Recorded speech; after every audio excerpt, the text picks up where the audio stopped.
Kapag nilabag ng Iran ang bagong kasunduan, agad magsisimula ang Estados Unidos ng panibagong pambobomba. Ganito ang pahayag ni Pangulong Donald Trump ng Estados Unidos matapos niyang sabihin nagkasundo na ang mga negosyador na pumirma ng memorandum ng pagkakaunawaan para tapusin ang digmaan. At pagkatapos ng pahayag na ito, agad bumagsak ang presyo ng langis simula pa lang ng umaga. Nagulat ang lahat sa pahayag ni Trump na biglang ititigil ng Estados Unidos ang bagong operasyong militar sa kipot ng Hormuz dahil umano sa pag-usad ng negosasyon sa Iran tungkol sa kasunduan sa pagtigil ng digmaan. Ang punto ay ang operasyon ng pag-escort ng mga barko sa kipot ng Hormuz na sinimulan noong Lunes ay nauwi sa barilan sa pagitan ng Estados Unidos at Iran. Ito ang unang missile attack ng Iran sa United Arab Emirates mula nang ianunsyo ang tigil putukan isang buwan nang nakalipas. Hindi pa rin nakakatawid sa kipot ang mga barkong pangkalakalan. Sa parehong panahon, naniniwala ang White House na malapit na silang magkasundo sa Iran sa isang memorandum ng pagkakaunawaan na isang pahina lang para tapusin ang digmaan at magsimula ng mas detalyadong negosasyon sa nukleyar. Heto ang unang hindi pagkakatugma. Ang Estados Unidos ng Amerika, kahit na sinasabi nilang halos nagkasundo na sila sa Iran, ay nagpadala lamang ng kanilang alok sa Iran at nagbigay ng 48 oras para sumagot. Pero wala pang sagot. Nagpahiwatig na si Abbas Araghchi, pinuno ng kagawaran ng ugnayang panlabas ng Iran, na hindi angkop sa kanila ang alok ng Estados Unidos. Ako si Alexei Pechi, pag-usapan natin ang paksang ito. Bago magsimula, mag-subscribe, mag-like at mag-komento sa channel na ito.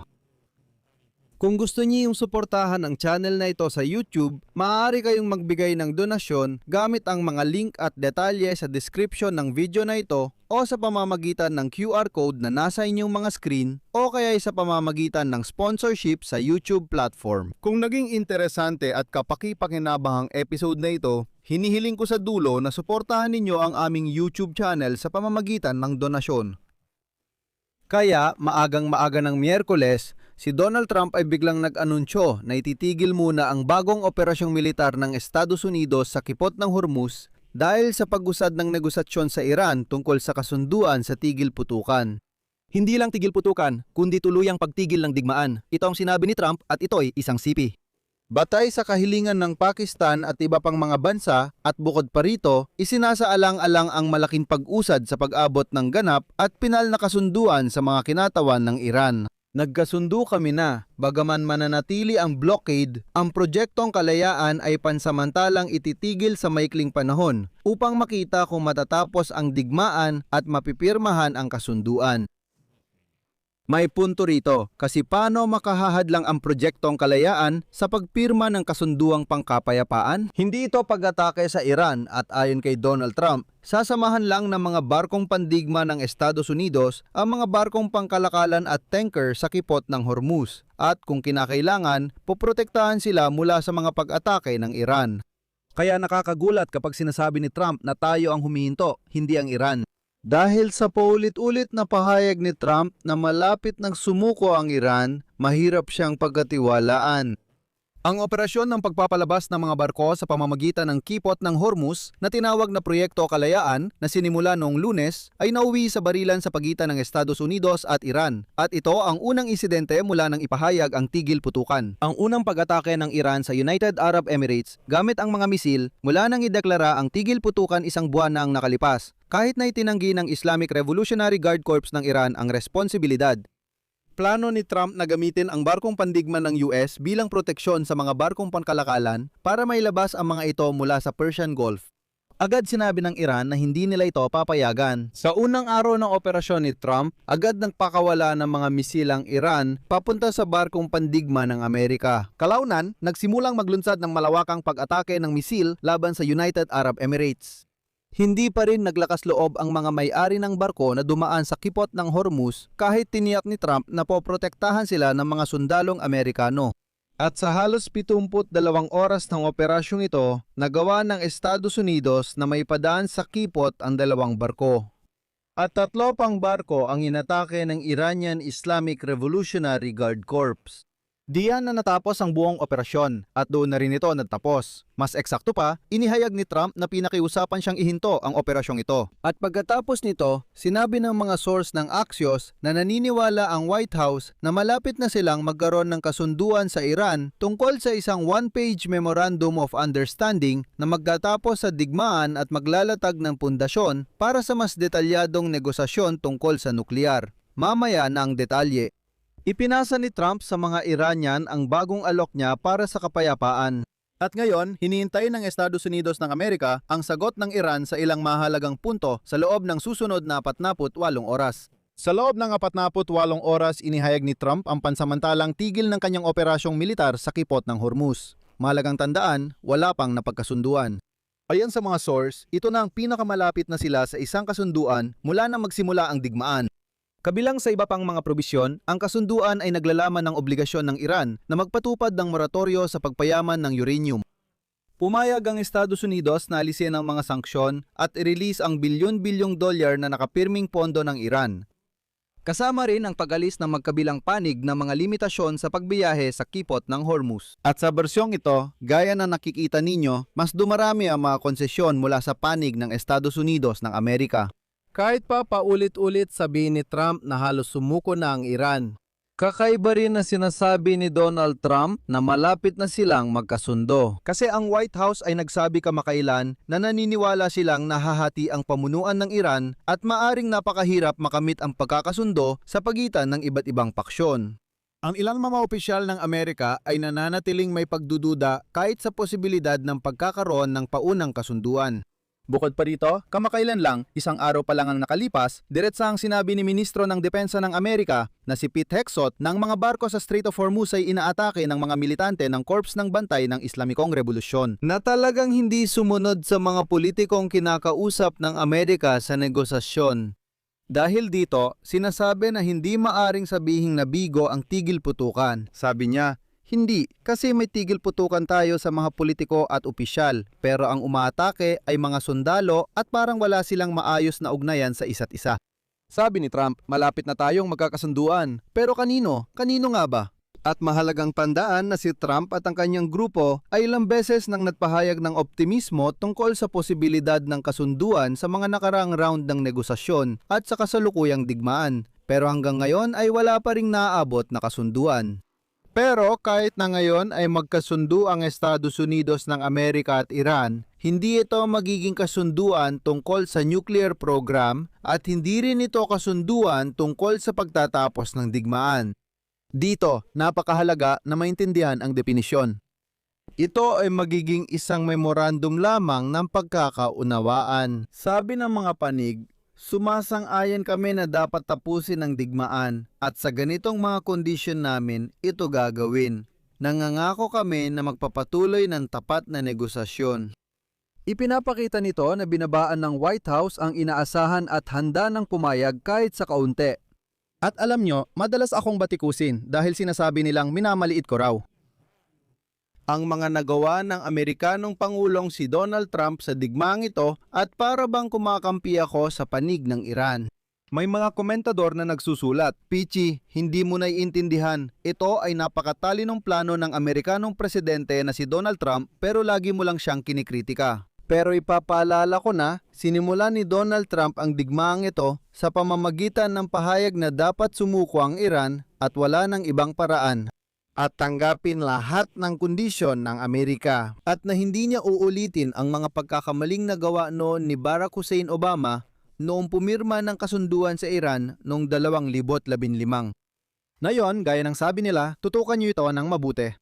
Alam natin na hindi pinag-uusapan ng koponan ni Donald Trump at mga opisyal ng Iran ang kasunduang pangkapayapaan, pagtapos ng digmaan o kasunduang nuklear. Isa lang itong kasunduang nasa isang pahina. Isang memorandum ng pagkakaunawaan na binubuo ng 14 na puntos. Sa kasalukuyang anyo, ang memorandum ng pagkakaunawaan ay naglalaman ng pagtigil ng digmaan sa rehiyon at pagsisimula ng 30 araw na panahon ng negosasyon para sa detalyadong kasunduan tungkol sa pagbubukas ng kipot ng Hormuz. Pagbubukas ng kipot ng Hormuz na bago pa man ang digmaan ay bukas na naman talaga. Tungkol sa paglilimita ng programang nuklear ng Iran, hindi pagtanggal ng mga limitasyon. at pagtanggal ng mga parusa ng US. Tandaan, sabi ni Trump na malaki ang pagkakamali ni Barack Hussein Obama nang alisin niya ang mga sanksyon sa Iran at hindi raw niya iyon gagawin. Tuloy tayo sa memorandum na ito, nakasaad na ang mga limitasyon ng Iran sa paglalayag sa kipot ng Hormuz at ang blokadang pandagat ng Amerika ay unti-unting aalisin sa loob ng 30 araw na panahong ito. Ayon kay Donald Trump, kung mabigo ang negosasyon, maaaring ibalik ng tropang Amerikano ang blokada o simulan muli ang aksyong militar. Ito ang sinabi ngayon ni Donald Trump, CP, kung papayag ang Iran na tuparin ang mga napagkasunduan na maaaring isang malaking palagay, dun palang matatapos ang malamat ng operasyong Epikumput at ang epektibong blokada ay magbibigay daan sa pagbubukas ng kipot ng Hormuz para sa lahat, kabilang ang Iran. Kung hindi sila papayag, magsisimula ang pambobomba.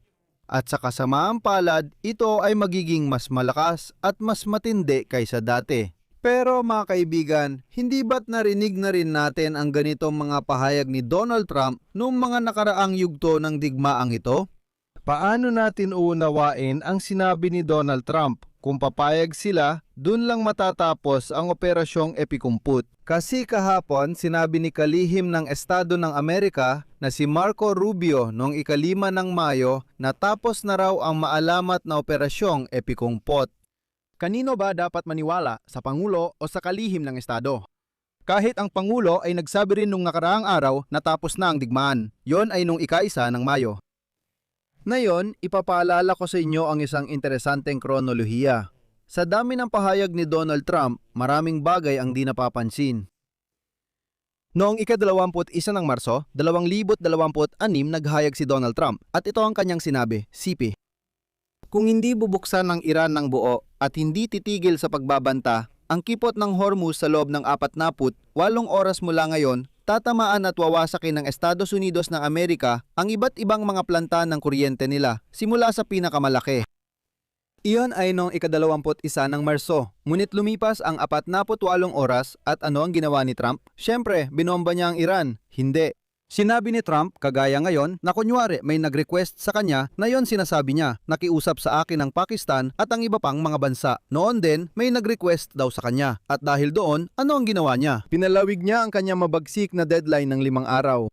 Noong Marso 23, sinabi ni Donald Trump at ito ay CP. Ikinagagalak kong ipaalam ng Estados Unidos ng Amerika at Iran ay nagkaroon ng napakagandang at produktibong pag-uusap nitong nakaraang 2 araw tungkol sa ganap at komprehensibong pag-aayos ng ating mga apsyong militar sa gitnang silangan. Inutusan ko ang kagawaran ng tanggulan na ipagpaliban ng 5 araw ang anumang pag-atake sa mga planta ng kuryente at infrastruktura ng enerhiya ng Iran. Pagkalipas ng 5 araw siguro nga, nagsimula ng umatake si Trump. Hindi, inanunsyo ni Trump na muli siyang malapit na magkaroon ng kasunduan sa Iran at muling pinalawig ang kanyang deadline ng panibagong 10 araw. Muling nagbanta siya na kung hindi pa rin susuko ang Iran, bobombahin na niya ang bansa. Pagkalipas ng 10 araw na yon, muling nagbanta si Trump na bobombahin ang Iran at tiniyak na malapit ng sumuko ang Iran. Sa huli, natapos din ang 10 araw na yon. Tapos, nagkaroon pa ng karagdagang 2 araw at noong ika-7 ng Abril, pumasok si Trump sa isang tigil putukan sa loob ng 2 linggo, inuulit ko, 2 linggo lang. Sinabi niya, kapag walang kasunduan sa loob ng 2 linggo, bubumbahin ko na ang Iran. Lumipas ang 2 linggo, muling nagbanta si Trump at mag-isa na namang pinalawig ang tigil putukan. Sa huli, sinabi niyang ang tigil putukan ay wala ng hangganan. Kalimutan nyo na lang yang tigil putukan. Noong Mayo 1, kahit walang kasunduan sa Iran, hindi nabuksan ang Strait of Hormuz at walang nakamit, inanunsyo ni Donald Trump na tapos na ang operasyong militar ng Estados Unidos laban sa Iran. Ngayon, tanong, may kahit isa ba sa mga banta ni Donald Trump na natupad? Wala. Makikinig ba ang Iran kay Donald Trump sa pagkakataong ito at manginginig sa kanyang mga banta? Hindi, syempre. Pero hindi pa dyan nagtatapos ang lahat. Tiniyak ni Donald Trump na wawakasan niya ng tuluyan ang nuclear program ng Iran, hindi gaya ng mga nauna sa kanya. Sa ngayon, aktibong tinatalakay ng mga panig ang tagal ng moratorium sa pagpapayaman ng uranium nang hindi bababa sa 12 taon. Kaya, ang tanong, ano ang pinakaiba ng kasunduang ito sa kasunduan ni Barack Hussein Obama na mariing binabatikos ni Donald Trump? Ngunit sa memorandum ng pagkakaunawaan, nangangako ang Iran na hindi kailanman magsusumikap na magkaroon ng sandatang nuklear at hindi gagawa ng anumang aktibidad na may kaugnayan sa paggawa nito. Binibigyang diin ko, walang legal na bisa ang memorandum ng pagkakaunawaan. Ngunit ito ang alok ng Estados Unidos. Bukod pa rito, sa ilalim ng memorandum ng pagkakaunawaan, nangangako ang Estados Unidos na unti-unting aalisin ang mga sanksyon na ipinataw laban sa Iran at unti-unting bubuksan ang akses sa bilyon-bilyong dolyar ng pondo ng Iran na nga-freeze sa iba't ibang panig ng mundo. Pinaalalahanan ko kayo kung gaano kalakas binatikos ni Donald Trump ang administrasyon ni Obama nang i-release nila ang ilang daang milyong dolyar para sa Iran. Sinasabi niya noon, ano ba yan? Paano nila nagagawa yan? Pero ngayon, sila na mismo ang gumagawa nito. Ito ang pangunahing intriga. Sinabi ngayong araw ng Ministro ng Ugnayang Panlabas ng Iran na si Abbas Araghchi habang nasa Beijing na papayag lang ang Iran sa makatarungan at komprehensibong kasunduan sa negosasyon sa US tungkol sa pagtigil ng digmaan sa gitnang silangan. Narito ang kanyang sinabi. Gagawin namin ang lahat para protektahan ang aming lehitimong mga karapatan at interes sa negosasyon. Pumapayag lang kami sa makatarungan at komprehensibong kasunduan.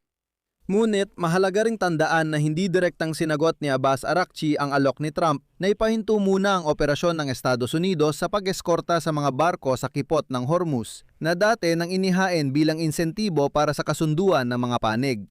Higit pa rito, hindi pa nga tumutugon ang Iran sa alok ni Trump na punong-puno na ng mga konsesyon mula sa panig ng Estados Unidos ng Amerika. Tingnan natin ang mangyayari matapos ang 48 oras. Mayroon, syempre, hinala na pagkatapos ng 48 oras ay magbibigay pa si Trump ng panibagong 48 oras. Dito ako maglalagay ng tuldok-tuldok. Ilagay ninyo ang inyong opinyon at mga konklusyon sa mga komento sa ilalim ng episode na ito. At kung gusto ninyong suportahan ang trabaho ng YouTube channel na ito, maaari ninyo itong gawin sa pamamagitan ng anumang donasyon o bayad na membership gamit ang mga link at detalye sa description ng video na ito o sa QR code na makikita sa inyong mga screen. Magpapasalamat ako sa anumang suporta mula sa inyo. Bukod pa rito, mag-subscribe din kayo sa aking Telegram channel na Peachy News. Ang link ay nasa description ng video na ito. Hanggang dito na lang, ingatan ninyo ang inyong sarili. Paalam sa lahat.